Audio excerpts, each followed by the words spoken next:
오늘의 가장 뜨거운 이슈를 전문가와 함께 진단해봅니다. 뉴스메이커 시간입니다. 오늘도 메르스 특보로 이어갑니다. 세 분 모셨는데요. 최창렬 용인대 교수, 송승호 건국대 특임 교수, 이경태 경제부 기자 나왔습니다. 어서 오십시오. 이 기자, 어제 3명의 사망자가 더 늘었죠. 처음으로 40대 사망자가 나왔고 또 2명은 기저질환, 이른바 종전에 앓고 있었던 질병이 없었던 분 가운데 2명이 숨졌는데 우리가 알고 있던 메르스의 통념, 이거 깨지는 겁니까? 네, 사실 정부의 그 어떤 메르스 공식은 시작부터 이미 깨진 상황이었죠. 사실 처음에 별거 아닌 걸로 봤는데 이미 현 상황은 예상 밖 참사 수준입니다. 다만 메르스 공식은 그동안 노약자나 기저질환자가 더 이상 좀 더 질병에 취약하다 이런 것이었는데 말씀하신 것처럼 40대 사망자도 나왔습니다. 네. 그런데 또 의사 환자, 유명한 의사 환자 있지 않습니까? 그분이 38번 환자, 35번 환자죠. 38살이고. 네. 또 경찰관 환자도 35살입니다. 근데 메르스에 감염된 후 현재 쉽사리 좀 완치를 못하고 있는 그런 상황이죠. 그럼에도 불구하고 전문가들은 여전히 국내 통계를 살펴볼 때 메르스가 상대적으로 젊은 층에겐 덜 감염된다 이런 입장을 고수하고 있고요. 여러 통계도 그런 것들을 증명을 해주고 있습니다. 사실 메르스뿐 아니라 대다수의 질병들이 사실은 고령자라든지 그렇죠. 질병이 있으면 위험하다는 건 사실이기 때문에 이런 것들은 굳이 공식을 재검토해야 된다든지 의심해야 된다 이런 필요는 전혀 없지만 다만 젊은 사람들이 이제 사망자가 나왔기 때문에 국민들의 그 공포는 갈수록 증대되고 있는 이런 측면들이 또 우려가 되는 부분들이 있고요. 네. 통계적으로 살펴보면 현재 19명 사망자 중에서 15명은 그 노약자, 기저질환자였습니다. 그래서 나머지 4명 정도가 이제는 어떻게 보면은 그 공식 밖에 어떤 젊은 사람들이 이제 사망을 하는 경우 이런 것들이 있는 건데요. 그 모든 공식에 예외가 있기 때문에 이번 사태도 좀 그런 측면들을 좀 봐야 할 것 같은데 제가 여기 들어오기 전에 포털을 검색해 보니까 1위에 그 아주 어려운 용어가 있어요. 사이토카인 폭풍이라고. 네네. 어떤 이런 것들을 보니까 벌써 알만한 사람들은 알 만큼 왜 40대가 죽었느냐 이런 것들을 다 검색들을 해보시는 것 같아요. 그 정도로 굉장히 예민한 이런 상황인데 이것은 뭐냐면 바이러스가 우리 몸에 침투할 때 그 면역 체계가 가동을 하는데 오히려 면역력이 좀 강한 그 젊은 사람들 중에 일부는 면역 세포가 과잉 반응을 보여서 오히려 바이러스가 아닌 그 자신의 어떤 신체 조직까지도 공격을 하는 이런 이론입니다. 그렇기 때문에 어떻게 보면 젊은 사람도 걸렸는데 이런 어떤 부작용 때문에 자칫 크게 위험에 처할 수 있다 이런 건데 굉장히 섬뜩한 이론이죠. 아쉽게 얘기하면 정당방위가 좀 지나쳐서 자해를 하는 세포가 스스로 이런 셈을 이해를 하면 될 것 같은데 모든 것들은 어떤 이런 예외적인 상황이 있기 때문에 이런 것들이 메르스 공식 자체가 깨졌다 이렇게 볼 수는 없지만 결국 결론은 메르스는 현재 상황에서는 남녀노소 모두 경각심을 가지고 좀 예의주시해야 되는 질병이다 이렇게 그렇군요. 되겠습니다. 이 기자 얘기대로 어쨌든 모든 질병이 노약자들에게 더 위험한 것만큼은 틀림이 없고 또 젊은 또 건강한 남녀라고 해서 메르스로부터 안전지대는 아니다 이렇게 정리를 해야 될 것 같고요. 또 그동안 우리가 사실 감염자 수가 많이 늘다 보니까 좀 간과하고 있는 부분이 있는데 사실은 이제 완치를 해서 퇴원하는 환자들도 속속 좀씩 나타나고 있죠. 어떻습니까? 예, 그렇습니다. 이게 사실 이게 일종의 어떤 재난 보도 형태를 취하고 있는데 매일 에브리데이 그 아침에 일어나면은 몇 명이 더 사망했다, 몇 명이 더 감염됐다 이런 것들을 보면 이게 하루 이틀 들으면 또 그럴 수 있는데 굉장히 피곤하고 예민해지고 그렇게 되는데 사실 언론들이 그 메르스에 걸렸다가 완치되는 사람들의 통계라든지 또 격리 해제자 같은 것들에 대한 보도가 비중이 그것보다는 조금 적은 것 같은데요. 감염됐다가 완치된 퇴원자가 지금 17명인데 남성이 11명, 여성이 6명이라고 하고요. 연령대로는 40대 8명, 50대 3명 이렇게 있는데 이제 70대도 2명이나 걸렸다가 또 완치가 됐습니다. 이런 역시 완치자도 좀 젊은 사람이 더 완치가 아무래도 쉽게 더 수월하게 되는 것 같군요. 네, 그런 것 같습니다. 그런데 이제 이 70대 완치자 중에 그 한 할머니는 77살인데 또 천식이 있었다고 해요. 그러니까 기존 질병이 있었는데도 기저질환이 있는 고령자인데 또 완치가 됐기 때문에 이거 제 개인적인 의견입니다만 아무래도 이분 같은 경우는 어떤 언론 보도라든지 이런 것들을 좀 상대적으로 덜 접하면서 그런 어떤 스트레스라든지 공포감 같은 것들이 조금 없지 않았나 이런 생각도 좀 해볼 수가 있고요. 왜냐면은 나 원래 지금 나이 많이 먹어서 아프고 하고 있는 상태에서 뭐 굳이 보호자들이 뭐 어머님 이거 메르스입니다 해가지고 그렇게 막 알려주진 않았을 것 같은 생각도 들고요. 그래서 그냥 일종의 어떤 기저질환에다가 천식을 이겨내는 같은 식으로 의사 얘기를 듣고 이렇게 해서 또 완치가 된 이런 측면도 있지 않을까. 물론 제 개인적인 생각입니다만 어쨌든 이렇게 메르스 때문에 격리됐다 사회로 복귀한 그런 또 격리 해제자도 또 전날 3,122명에서 383명 증가한 3,505명이 또 됐거든요. 그러니까 격리에서 해제된 사람도 벌써 그렇습니다. 3,500명을 넘어섰다. 또 이런 것도 있기 때문에 이제는 메르스가 어떻게 한번 피해보겠다라는 이런 질병보다는 이제는 어떻게 보면 원치 않지만 우리 일상생활에 들어와 있고 그래서 우리 중에는 그것 때문에 격리되는 사람도 있고 또 격리됐다가 다행히 해제되는 사람도 있고 감염이 되는 사람도 있고 감염이 됐다가 이제는 나을 사람도 있다. 이런 상황이 있는 이런 현실적으로 이미 들어왔습니다. 무슨 해병대 고는 아니지만 이제는 피할 수 없기 때문에 극복을 해야 되는 단계다. 이런 시점으로 됐다 이렇게 판단이 그렇군요. 됩니다. 오늘 뭐 박근혜 대통령이 교육 현장을 방문한 자리에서도 이게 사실 중동 독감이다. 이렇게 보는 게 오히려 불안을 좀 덜어주는 그런 측면이 있다라고 좀 강조를 했는데요. 지나친 불안은 오히려 치료에 도움이 되지 않는 것 같다는 이 기자의 정리인 것 같습니다. 그런데 믿었던 만큼 또 실망이 큰 걸까요? 삼성서울병원 계속 방역망이 좀 뚫리고 있는데 우려했던 그 응급 이송 요원이 지금 보니까 열흘간 지하철, 서울 지하철 2, 3호선을 타고 출퇴근을 하며 자유롭게 이동을 했다. 이런 이야기가 지금 계속 나오는데 매우 우려스러운 상황 아닌가요, 이 기자? 예, 매우 우려스럽죠. 그런데 이제 한 가지 재밌는 장면이 목격이 되는 게 이 서울시에서 적극적으로 이번에는 대중교통을 통한 어떤 감염은 세계적으로 보도되는 사례가 없다. 또 이렇게 또 이야기를 하고 있거든요. 왜냐하면 또 지하철은 또 그쪽에서 또 교통이기 때문에. 그런데 사실은 지하철이나 대중교통이 메르스에 굉장히 그래서 안전한 것인가 이렇게 그 결론을 내리는 것은 아닌 것 같고요. 다만 너무 대중을 상대로 한 접촉이 많은 그런 통로에서는 사실은 메르스가 이걸 통해서 걸렸는지 어땠는지 인과관계가 불분명하다 보니까 그것을 어떤 가설로 잡거나 원인으로 잡을 수 없는 것이 아닌가. 근데 사실은 이번에 메르스가 여러 가지 중대한 교훈을 주고 있는데 말이죠. 메르스가 창궐하기 전에도 사실은 지하철 타고 내리면 예를 들어 직장에 온다면 손을 씻어야 되거든요. 그런데 뭐 메르스는 걸리기 싫은데 예를 들면 사실은 지하철에서 그동안 우리가 타가지고 감기가 걸렸다든지 예를 들면 독감에 걸렸다든지 폐렴에 걸렸다는 것을 수치로 통계로 증명할 수 있습니까? 하지만 그 인과관계도 여러 가지가 너무 복잡하고 말이죠. 하지만 지하철 타면은 손 씻어야 되고요. 사실은 그 온 세균의 온상 아닙니까? 그리고 아까도 잠시 뭐 보도했었지만 사실은 비누만 가지고 손을 씻어도 99% 정도 세균이 사라질 수 있고요. 그 손 소독제가 98% 오히려 뭐 1%가 더 적다고 하는데 이유는 잘 모르겠습니다. 그런 얘기도 있습니다.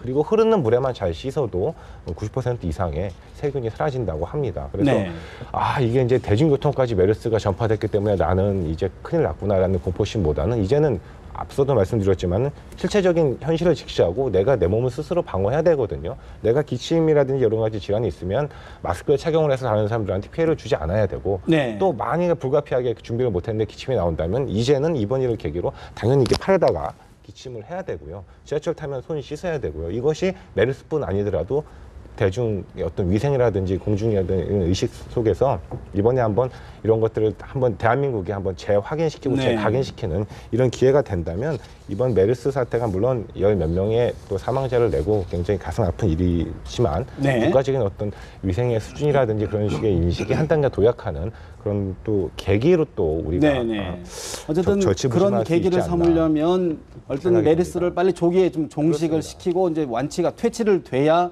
저희들이 이제 반면 교사로 삼을 수 있을 텐데요. 근데 이 기자 사실 또 우려가 우리 일반 시민들 입장에서는 물론 이것이 확산 안 되고 또 이 기자 얘기했던 것처럼 정말 그 병원 내의 감염 중심으로 된다 그러면 다행일 텐데 자꾸 서울 삼성병원의 이야기를 해서 좀 안타깝긴 한데 지금 일부에서 방역망에서 방역망에 벗어나서 일주일 이상 돌아다니는 환자도 계속 나오고 있는 게 그렇다 보면 우리 시민들 입장에서는 좀 불안한 거 아닌가요? 이게 두 가지 가설이 가능한데요. 한 가지는 일단은 그동안의 어떤 메르스에 대한 그 상식이 밀접 접촉 시에만 좀 위험하다 이런 거 아니었습니까? 네. 그래서 그 밀접 접촉의 기준이 뭐냐? 환자랑 한 2m 거리에서 그래도 한 1시간 정도는 같이 있어야 걸리는 질병이기 때문에 우리가 뭐 통상적으로 왔다 갔다 한다든지 뭐 택시를 같이 탄다든지 이런 것들에 대해서는 걸리지 않는 것이다 이렇게 했었는데 그렇지 않은 사례가 나왔습니다. 이게 그런데 이제 재밌는 거는 그 사례 당사자, 그 희생자가 바로 그 문제 35번 의사가 첫 사례인데요. 이 의사 같은 경우는 그런 밀접 접촉을 한 이런 것은 없는데 걸렸거든요. 그렇다면 결론은 메르스는 이제 더 이상 밀접 접촉에 의해서 감염되는 그런 질병이 아닌 것이냐 이렇게 볼 것이냐. 또 한 가지는 밀접 접촉이 아니라고 그래도 병원 내에서는 아직은 어떻게 검증할 수 없지만 어떤 예외적인 상황이 존재하는 것이 아니냐. 이 네. 두 가지 중에 한 가지로 볼 수가 있습니다. 그런데 저는 사실은 개인적으로는 후자 쪽에 좀 더 무게를 두고 있거든요. 네네. 병원 내에서만큼은 어떤 그 에어컨이라든지 말이죠. 아니면은 지금까지는 사실은 병원이 어떻게 그 무슨 대형 유통마트처럼 말이죠. 그 고객 서비스라든지 이런 것들을 친절도 굉장히 강조하다 보니까 그 어떤 위생에 대한 규율이라든지 네, 여러 가지가 좀 무너져 있는 측면이 많습니다. 그래서 네. 지금도 응급실에 가면은 아기 엄마가 자기 애 난 아기를 가고 아파서 왔지만 동생도 따라와서 친어된 뭐 침대도 같이 눕고 말이죠. 어서 또 우니까 미안하니까 먹을 것도 같이 주고 어서 또 먹고 그리고 그 아이가 또 소변 마렸다 그러면 화장실 데려가는데 응급 보고 또 와서 손 안 씻고 눕고 말이죠. 그래서 그 어린이가 예를 들면 폐렴 때문에 병원을 찾았는데 동생이 다음날 폐렴에 걸려요. 근데 지금까지 네. 그런 것들을 통계로 우리가 잡았냔 말이죠. 그런 것들에 대해서 예를 들면 삼성 서울병원 응급실만의 문제 네. 이건 좀 살펴볼 일이고요. 그렇다면 그 어린이가 방역당국의 통제에서 벗어난 것이냐?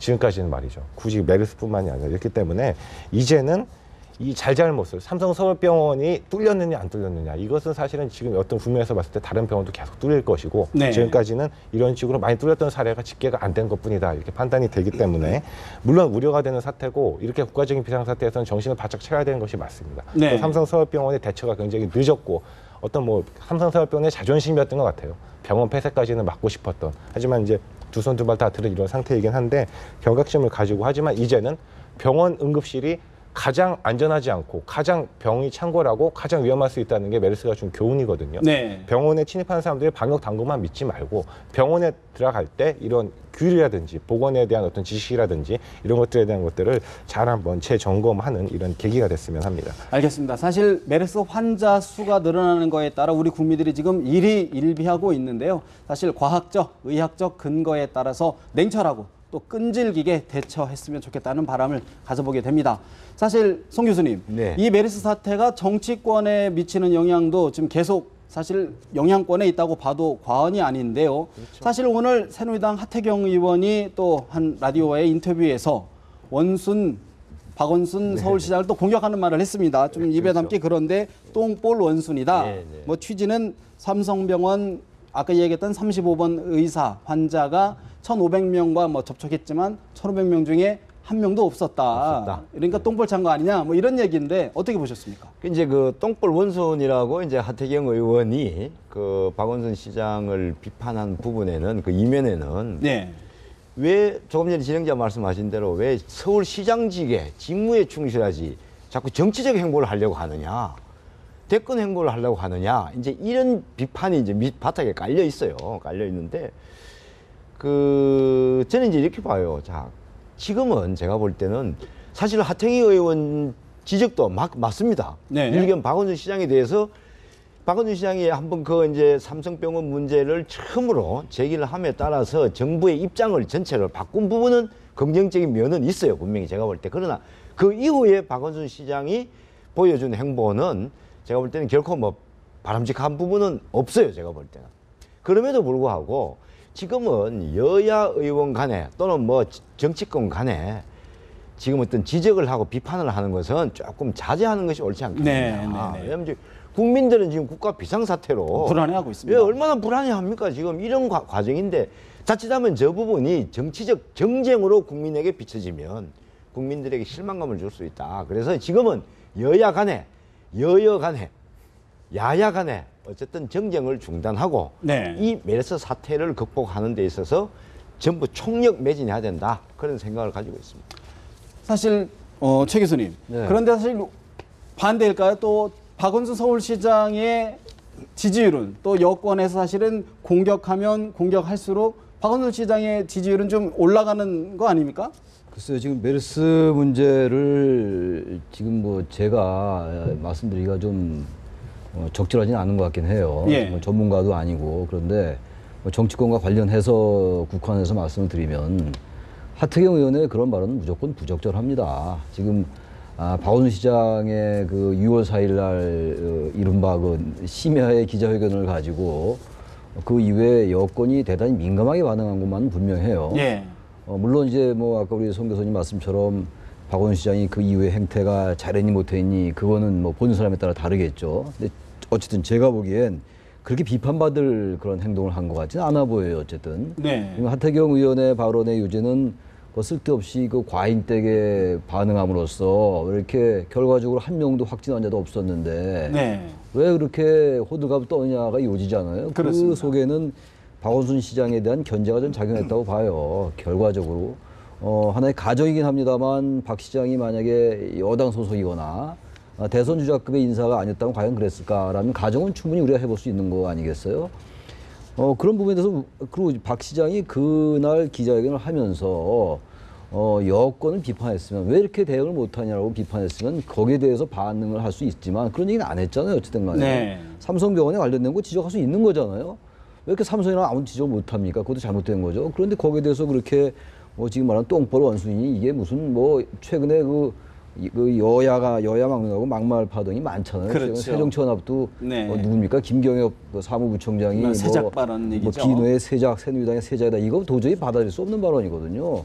여야 정치인들이 정말 정신 못 차리고 있는 것 같아요. 지금 뭐 말씀처럼 뭐 정쟁은 여권이 먼저 거는 거나 마찬가지예요. 박 시장에 대해서 자꾸 이렇게 얘기한다는 자체가 저도 지금 민망해요, 사실은. 지금 아까 질문에서 좀 딴 데로 얘기했는데 네네. 지지율도 오르지 않느냐. 거기다 답변을 이게 이제 굳이 이른바 한다면 정치권에서는 메르스 정치학이다. 뭐 이런 얘기까지 나와요. 저는 이 부분도요. 그런 것도 저도 정치학을 전공합니다만 그렇게 정치학 앞에다 수식을 함부로 붙이면 안 됩니다. 그거는.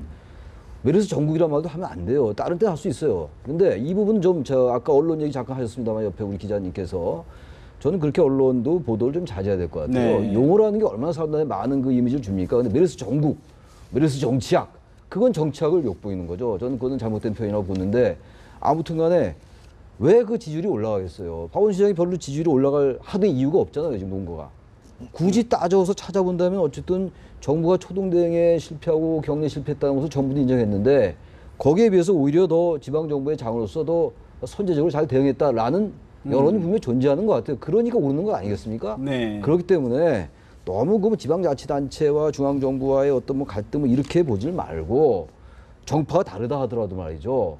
그 속내에 작용하는 그 정치적인 의도에 어떻게 하겠어요, 그야말로. 우리가 알 수도 없는 거고. 그걸 따져서 뭐 합니까? 네. 근데 오늘 또 새누리당 박인순 의원이 비슷한 취지의 이야기를 하셨는데 박인숙 의원이요? 박인순 의원이죠. 네. 새누리당. 이제 예를 들어서 1,500명을 서울시가 관리를 하다 보니까 정작 관리해야 될 부분을 관리를 못해서 방역에 좀 소홀했던 것 아니냐. 또 이런 지적이 나옵니다. 그래서 그런 식으로 하면은 뭐 철저히 뭐를 격리하고 대응 조치하면은 결과적으로 한 명도 안 나왔으면 거기에 대해서 그 많은 그 화력을 그쪽에 집중시킨 거 아니냐 이런 건데 전 그 지적도 말이죠 대단히 논리적이지 않다. 그리고 정말 속에 정말 그런 생각을 가지고 얘기했을까? 저는 그거 한번 묻고 싶어요 그분한테. 그게 지금 그렇게 그것 때문에 무슨 뭐 메르스가 더 공포를 국민들이 갖는 건 아니잖아요. 메르스가 네. 공포스럽기 때문에 공포하는 거 아니겠어요? 아까 우리 말씀은 지금 뭐 격리자도 많기 때문에 좀 안심해야 된다. 안심이라는 표현은 안 썼습니다. 그런 뭐 일리가 있다고 좀 보는데 중요한 건요. 순중자가 더 늘어난다는 거예요. 격리자하고 이 격리해제자를 같이 플러스 마이너스 하는데 전체적으로 순전하게 증가, 순증이 늘어나잖아요. 격리자가. 계속 늘어나죠. 그래서 불안한 거예요. 불안할 네. 요인이 있는 거예요. 무슨 뭐 언론이 불안을 조장하고 이래서가 아닙니다. 저절로 이게 가라앉거나 정부가 잘 대응하면요. 불안에 떨라고 빌어도 안 떨어요. 국민들이.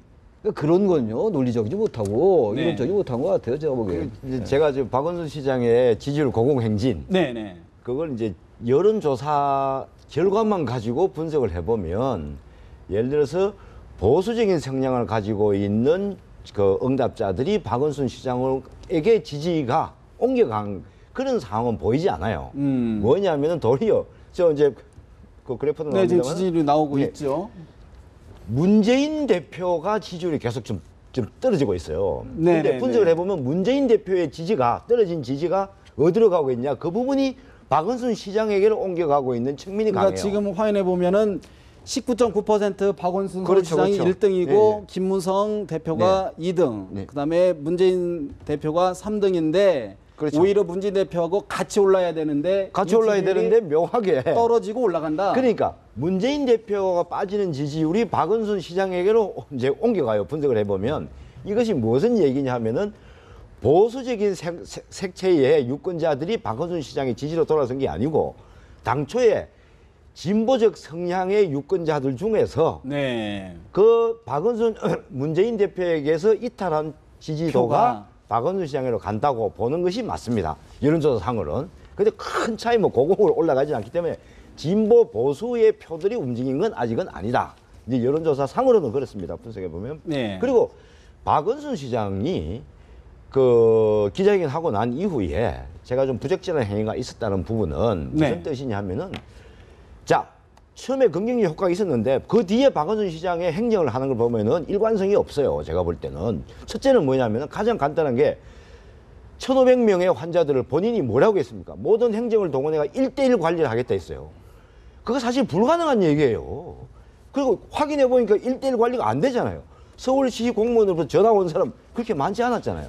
두 번째, 서울의료원 사태. 메르스 환자 받지 말라고 진료부장이 이제 메일을 지시를 했어요. 돌렸어요? 네. 메일을 돌렸어요. 그걸 박원순 시장이 뭐라고 해명했습니까?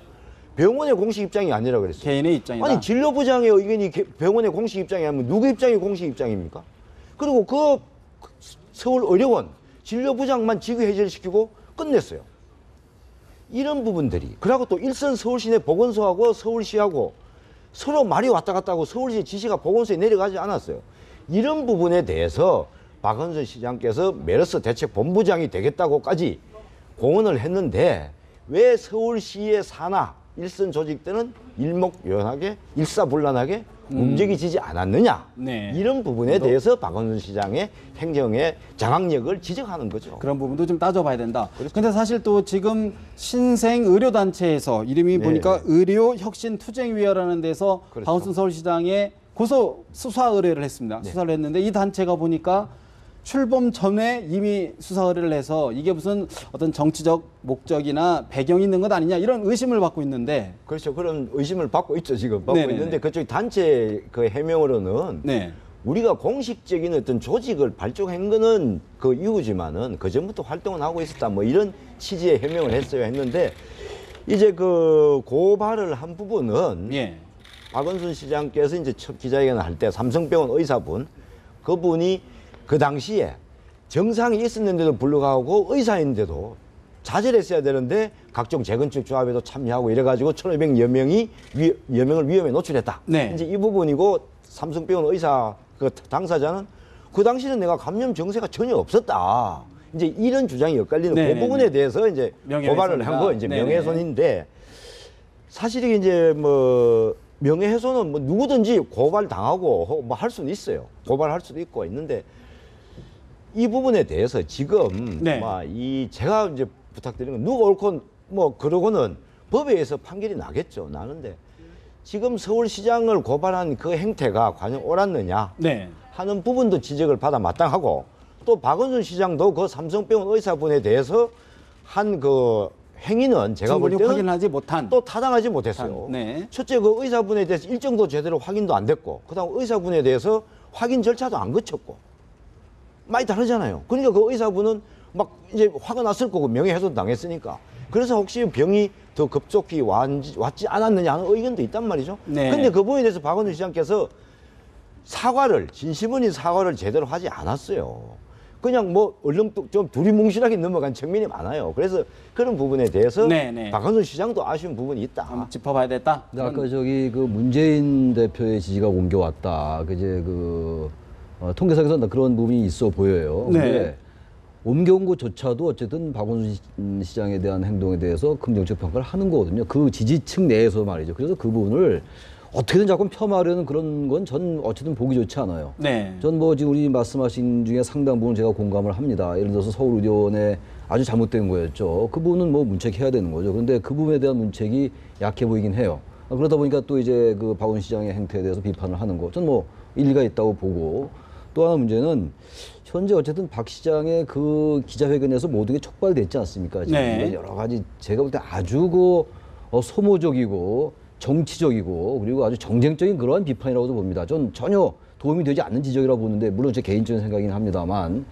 이러한 것들을 어쨌든 박원 시장도 그 서울의료원 그 진료 거부한 것에 대해서 잘 대처하지 못하면서 빌미를 준 부분이 분명히 있었단 말이에요. 근데 아무튼 간에 지금 의료혁신투쟁위원회 그 고발도 잘 납득이 안 가고, 지금 그거 고발하고 이런 게 중요한 게 아니잖아요. 네, 그건 본질은 좀 나중에 아니다. 메르스 좀 가라앉은 다음에 해도 늦지 않잖아요. 당장 뭐 박원 시장이 정말 민족과 국가에 반영을 한 거 아니잖아요. 좀 심한 말이긴 합니다만. 근데 마치 무슨 엄청난 잘못을 해가지고 박원 시장이 무슨 메르스 사태에 공포를 더 불안하게 만들고 이렇게 자꾸만 잘못 인식되는 면이 있지 않습니까, 지금.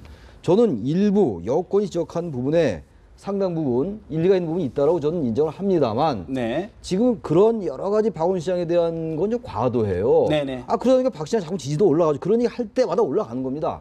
왜?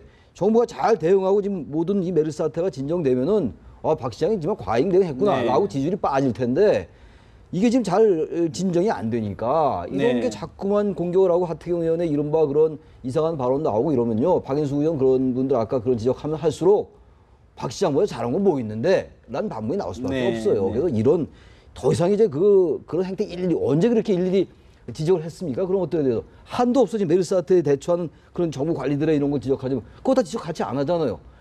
같이 같은 무기로 지적을 하든가, 오로지 박원순이니까 지적하고 공격하는 것 같이 보여서 대단히 정쟁적이다. 알겠습니다. 그만둬라 이렇게 사실 말씀드리고 뭐 싶어요. 이제 메르스 사태가 진정이 안 되다 보니까 겪는 진통의 하나라고 좀 봐야 될 것 같은데, 정치권 얘기도 좀 한 딱 두 가지만 짚어보겠습니다. 첫 번째, 어제 정치권에서 국회법 개정안 정부로 이송했습니다. 근데 오늘 청와대 아침에 정례 브리핑에서 딱 한 글자 고친 거다.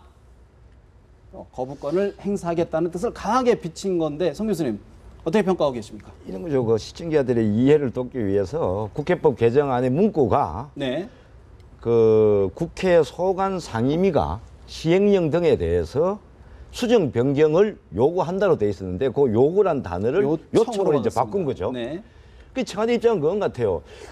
요구를 요청으로 바꾼다고 해서 이 국회법 개정안이 위헌성이 사라지는 건 아니다. 그렇기 때문에 청와대 입장은 변함이 없다. 즉 변함이 없다는 것은 받아들일 수 없다. 이제 그렇죠. 이런 부분이죠. 그래서 대통령께서 거부권을 행사하지 않겠느냐 하는 그런 이제 오늘 이제 그 분위기가 네, 줄을 네. 이루는 것 같아요. 근데 어쨌든 자 이게 우리가 지금상 평상시 같으면 모르겠는데 네. 국회법 대통령께서는 물론 대통령에게 주어진 고유 권한이에요. 이거는 거부하는 것은. 네. 근데 지금 메르스 사태가 국가 비상사태잖아요. 대통령께서도 아마 이 부분을 고민하고 계실 거예요. 메르스 사태가 지금 메르스 사태로 국민들이 불안한데 혹시 또 자칫 이것이 네. 정치권의 정쟁으로 비춰지면은 국민들이 더 불안해하지 않겠느냐 하는 부분을 대통령께서 충분히 고민하고 계실 거예요. 네. 제 개인적인 생각은 대통령께서 다소 위헌 소지가 있다 하더라도 일단은 이 부분을 받아들이시고 대신에 네. 우리가 법에 이럴 때 우리가 사용하기 위해서 법이 있지 않습니까? 법에 뭐가 되어 있습니까? 헌법재판소에서 권한을 침해했느냐 안 했느냐로 헌법 심판을 청구하는 방법이 있단 말이죠. 네네. 그래서 제 생각에는 자 그쪽으로 헌법 그 심판 청구를 하고 그 다음에 이 부분의 위헌성 여부는 그쪽에 헌법재판소에 맡겨놓고 청와대와 국회는 네. 메르스 사태를 오히려 빨리 해결하는데. 해결하기 위해서 총력을 기울여야 되지 않겠냐. 지금 이 때문에 경제도 얼마나 안 좋고 지금 국민들은 지금 최악의 지금 상황을 갖고 있잖아요. 네. 그러니까 저는 그렇게 했으면 좋겠다 하는 저는 바람을 가지고 송 있어요. 교수님은 어떻게 저는 보고 거부권을 행사하는 게 헌법에 뭐 제의를 요구하는 거죠. 거부권이란 말은 헌법에 있지 않으니까. 그렇습니다. 제의. 네. 제의를 요구하는 건데, 야당도 성의를 보였잖아요. 요구에서 요청으로 한 글자만 바뀌는 게 뭐 의미가 있냐라는 게 청와대 입장인 것 같아요, 지금. 네. 그래서 현재 분위기는 아마 거부권 행사하는 게 아니냐라는 그런 이제 예측들을 하는 것 같더라고요. 근데 저는 결과적으로 거부권 행사하지 않을 것 같아요. 왜 네, 그런 네. 말씀 드리냐면은, 야당이 뭔가 그래도 이종걸 원내대표가 처음엔 이것이 강제성이 있다라고 얘기하고 대통령께서 헌법을 모르는 것 같다라고 뭐 저 그런 썩 적절치 않은 네, 말을 그렇죠. 하고 그랬어요. 네네. 그렇지만 이번에 그렇게 하지 않았잖아요. 어쨌든 간에. 정쟁을 멈추자란 말을 이종걸 원내대표가 했고 네. 또 어쨌든 거기에 응했단 말이죠. 정의와 의장이 중재안을 낸 거였잖아요. 처음에 요구를 요청을 바꾸고 맨 처음에 요구를 그다음에 처리한다를 검토해서 처리한다로 했는데 그건 이제 야당이 수용하지 않아서 이제 그 부분만 고친 네. 거예요. 수정과 변경을 요구할 수 있다, 요청할 수 있다. 요청은 요보다 한결 강제성이 덜하게 느껴지기 때문에 네. 거기에 대해서 여야가 어쨌든 간에 문장으로는 아닙니다만 이건 강제성이 없는 쪽이다라고 의미를 부여해 줬잖아요. 그건 굉장히 중요한 정치적 의견일 수 있어요.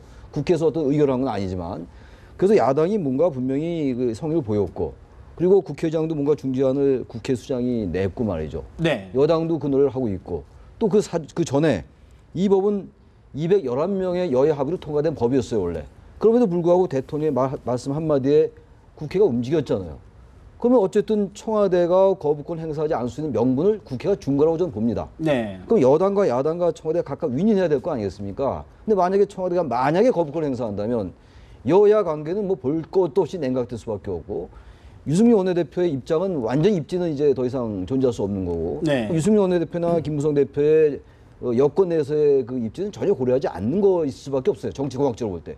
그렇다면은 현재 그 법에 대해서 헌법학자들도 그렇고 법조계에서 위헌 논란은 여부가 좀 갈리잖아요. 지금 아까 네네. 말씀드린 그것을 권한쟁의 심판으로 하든 헌재에서 결정한 건 차후 문제인 것이고 그렇다면 거부권 행사해가지고 그 당시 새누리당의 최고위원 어떤 분 말씀처럼 이게 거부권 행사 안 하면 국가의 근간이 흔들리느냐? 전 그렇게 보지 않아요. 근데 이제 그런 논의가 대표적으로 이제 국회에 지금까지 논의된 결론인데 청와대 입장에서는 그런 것들이 이제 당장 세월호 시행령을 두고 바로 불거질 것이다. 또 그 이후에도 그렇다면은- 계속되면 원칙이 훼손되기 때문에 안 아니, 된다. 글쎄, 이런 입장 아닙니까? 저는 글쎄 그게 청와대 입장인데 네네. 그 생각을 좀 바꿀 필요가 있다. 너무 그렇게 거기에 함몰되지 말고 국회는 국회대로 입장이 있었던 거 아니에요. 여당, 야당 떠나서 세월호 문제였잖아요. 바로 지적하신 것처럼. 그렇다면 네. 시행령을 잘 합리적으로 해서 좀 고쳐본 생각을 좀 한다든지 그게 소통 아닙니까? 오케이, 알겠습니다. 네. 그러면 하나만 더 짚고 이제 마무리를 하겠는데 지금 이제 황교안 총리 후보자에 대한 총리 인준안이 남아 있습니다. 송 교수님 정리해 주시고 최 교수님 정리해 주시고 마무리하겠습니다. 어떻게 보십니까? 그렇죠. 지금 여당은 이제 내일이죠. 내일 오후에 집권 상정을